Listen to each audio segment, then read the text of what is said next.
Hello focus, आज जिस opportunity के बारे में हम लोग आपस में बात करने वाले हैं, ये अपॉर्चुनिटी हमारे centre for trade and investment law में निकाली गई है, जिसको आप सभी लोग सीटीआईएल के नाम से जरूर जानते होंगे। सीटीआईएल हमारे ministry of commerce and industry के अंडर में आती है, जिसे गवर्नमेंट ऑफ इंडिया रन करती है। इन्होंने ये डिटेल्ड एडवर्टाइजमेंट अपनी ऑफिशियल वेबसाइट पे ऑन 20th ऑफ दिसंबर 2023 को पब्लिश किया था रिगार्डिंग रिक्रूटमेंट फॉर प्रोफेशनल। दो पोजीशन के लिए वैकेंसी रिलीज करी है।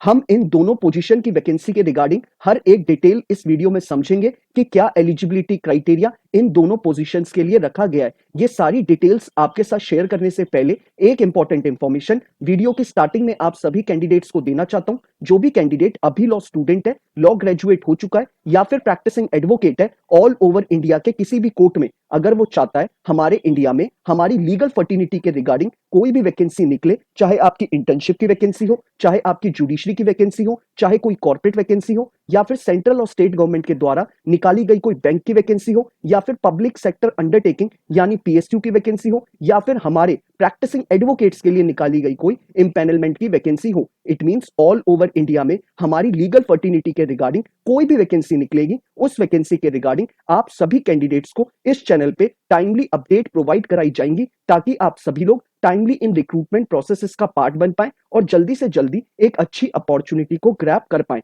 तो मैं चाहूंगा जिस भी कैंडिडेट ने अभी इस चैनल को सब्सक्राइब नहीं करा है, वो मेक श्योर करे कि वो इस चैनल को बिना सब्सक्राइब करे ना जाए, ताकि उससे कोई भी लीगल अपॉर्चुनिटी की अपडेट मिस आउट ना हो। अब हम इस डिटेल्ड एडवर्टाइजमेंट के बारे में बात कर लेते हैं। सीटीआईएल ने हमारे लिए इसमें दो पोजीशंस के लिए वैकेंसी निकाली है।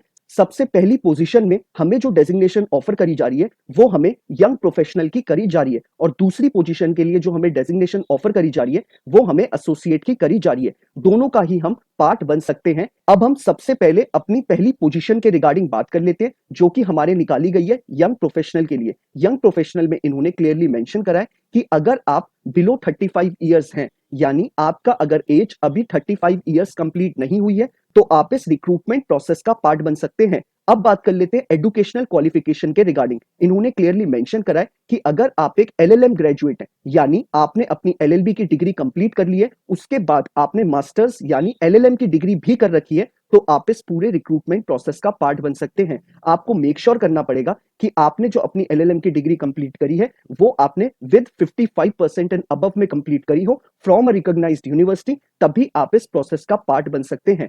अब बात कर लेते हैं एक्सपीरियंस के रिगार्डिंग। इन्होंने क्लियरली मेंशन करा है कि अगर आपके पास 1 साल का रेलेवेंट एक्सपीरियंस है तो आप इस पूरे प्रोसेस का पार्ट बन सकते हैं।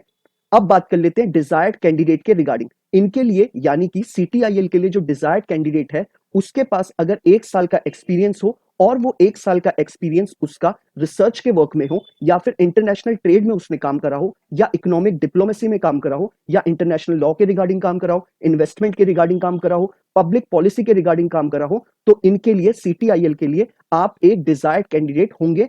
अब बात कर लेते हैं हम अपनी दूसरी पोजीशन की वैकेंसी के रिगार्डिंग। इसमें आपको जो डेजिग्नेशन ऑफर कर रहा है सीटीआईएल, वो आपको एसोसिएट की कर रहा है। इसमें जो एज क्राइटेरिया रखा गया है, इन्होंने क्लियरली मेंशन करा है कि अगर आपकी एज बिलो 45 ईयर्स है तो आप इस पूरे प्रोसेस का पार्ट बन सकते हैं। अब बात कर लेते हैं इसमें एजुकेशनल क्वालिफिकेशन के रिगार्डिंग। इन्होंने क्लियरली मेंशन करा है कि अगर आपके पास एलएलबी कंप्लीट करने के बाद आपने मास्टर्स यानी एलएलएम की डिग्री भी कंप्लीट कर ली है, तो आप इस प्रोसेस का पार्ट बन सकते हैं। लेकिन इन्होंने बोला है कि आपने अपनी एलएलएम की डिग्री में 55% एंड अबव स्कोर करा हुआ होना चाहिए फ्रॉम अ रिकॉग्नाइज्ड यूनिवर्सिटी, तभी आप इस प्रोसेस का पार्ट बन सकते हैं।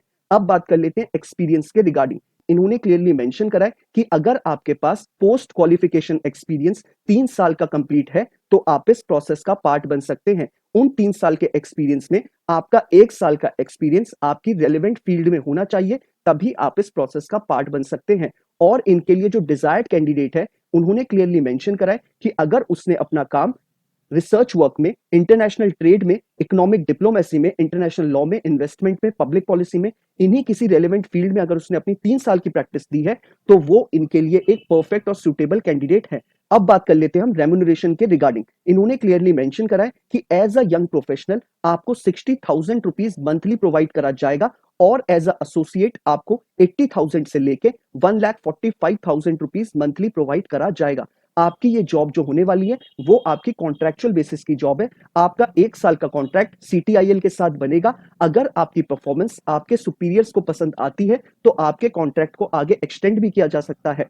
बाकी इस रेम्यूनरेशन के अलावा आपको कोई भी एक्स्ट्रा अलाउंसेस सीटीआईएल प्रोवाइड नहीं करेगा। अब बात कर लेते हैं कि हमें कौन सी डेट से पहले इस फॉर्म को फिलअप कर देना है ताकि हम इस पूरे रिक्रूटमेंट प्रोसेस का पार्ट बन पाए। इन्होंने क्लियरली मेंशन करा है कि आपको बिफोर 3rd ऑफ जनवरी 2024 इस फॉर्म को फिलअप कर देना है, तभी आप इस पूरे प्रोसेस का पार्ट बन पाएंगे। अब बात कर लेते हैं कि आपको इस रिक्रूटमेंट प्रोसेस का कैसे पार्ट बनना है। आपको नीचे डिस्क्रिप्शन बॉक्स में जो पहला लिंक अवेलेबल है, आप जैसे ही उस पर क्लिक करेंगे आपको ये पूरा डिटेल्ड एडवर्टाइजमेंट आपके स्क्रीन पे खुल के आ जाएगा। आप चाहे तो इसे डाउनलोड कर सकते हैं या फिर आप स्क्रॉल डाउन करके इसको वहीं पर पढ़ सकते हैं। बाकी नीचे ही डिस्क्रिप्शन बॉक्स में आपको जो सेकंड लिंक अवेलेबल है, आप जैसे ही उस पर क्लिक करेंगे आप डायरेक्टली अपना यंग प्रोफेशनल का फॉर्म को फिलअप कर सकते हैं। बाकी नीचे ही डिस्क्रिप्शन बॉक्स में आपको जो थर्ड लिंक अवेलेबल है, आप जैसे ही उस पर क्लिक करेंगे आप एसोसिएट की पोजीशन के लिए अप्लाई कर सकते हैं सीटीआईएल में। इस एडवर्टाइजमेंट में आपकी एप्लीकेशन फी के रिगार्डिंग कुछ भी चीज नहीं बताई गई है, यानी आपका ये फॉर्म जो होगा वो आपका फ्री ऑफ कॉस्ट का होगा। सिलेक्शन प्रोसेस की बात कर लेते हैं। इन्होंने क्लियरली मेंशन करा है कि जिन भी कैंडिडेट को ये एप्लीकेशन बेसिस पे शॉर्टलिस्ट करेंगे, शॉर्टलिस्ट करने के बाद उनका सेकंड राउंड होगा। सेकंड राउंड आपका सीटीआईएल या तो रिटन टेस्ट ले सकता है या फिर डायरेक्टली आपका इंटरव्यू ले सकता है। ये आपको कम्युनिकेट आपकी ईमेल आईडी या फिर आपको एसएमएस करके या फिर वाया पोस्ट आपको इन्फॉर्म किया जाएगा कि आप शॉर्टलिस्ट हो गए हैं और आपको रिटन टेस्ट या फिर इंटरव्यू के लिए इनके डेट, टाइम और वेन्यू पे पहुंचना है। अब बात कर लेते हैं दूसरी इंपॉर्टेंट इंफॉर्मेशन के बारे में जो इस एडवर्टाइजमेंट में दी गई है। इन्होंने जो आपको रेम्यूनरेशन प्रोवाइड करा है इस एडवर्टाइजमेंट में, जैसे कि इन्होंने बोला यंग प्रोफेशनल के लिए 60,000 रुपीज मंथली प्रोवाइड करा जाएगा और हमारे एसोसिएट के लिए 80,000 से लेके 1,40,000 के इन बिटवीन रेम्यूनरेशन रखा जाएगा। जो आपका एसोसिएट की डेजिग्नेशन के लिए रेम्यूनरेशन रखा है, आपको मिनिमम आपको जो सैलरी प्रोवाइड करी जाएगी वो 80,000 तो करी जाएगी, लेकिन वो सैलरी आपकी मंथली 1,40,000 भी हो सकती है बेस्ड ऑन योर एक्सपीरियंस और आपकी एडिशनल क्वालिफिकेशन के रिगार्डिंग। यानी अगर किसी कैंडिडेट ने जेआरएफ क्लियर कर रखा है, रेप्यूटेटेड जर्नल्स को पब्लिश कर रखा है, तो उसको वो मंथली बेसिस पे जो सैलरी होगी एसोसिएट पोजीशन के लिए वो आपको 1,40,000 भी मिल सकती है। तो वो आपका जब आपका फाइनल इंटरव्यू होगा वहां पर आप उसे डिस्कस कर सकते हैं। बाकी अगर आपको इस पूरे एडवर्टाइजमेंट में कोई भी आपकी कोई क्वेरी अराइज हुई है तो आप सभी लोग मुझे इंस्टाग्राम या ट्विटर पे टेक्स्ट मैसेज ड्रॉप कर सकते हैं या फिर आप मुझे यूट्यूब के कमेंट बॉक्स में ही कमेंट ड्रॉप कर सकते हैं। मैं मेक श्योर करूंगा हर एक टेक्स्ट का और हर एक मैसेज का टाइमली बेसिस पे रिप्लाई कर दूं ताकि वो अपने फॉर्म को जल्दी से जल्दी फिलअप कर पाए और इस पूरे रिक्रूटमेंट प्रोसेस का पार्ट बन पाए। बाकी अगर आपको ये वीडियो पसंद आया हो तो आप इसे लाइक शेयर जरूर करिएगा और अगर आप चाहते हैं कि ऐसे ही हर एक लीगल अपॉर्चुनिटी के बारे में आपको टाइमली अपडेट मिलती रहे तो आप मेक श्योर करिएगा कि आप इस चैनल को बिना सब्सक्राइब करे ना जाएं। Thank you so much.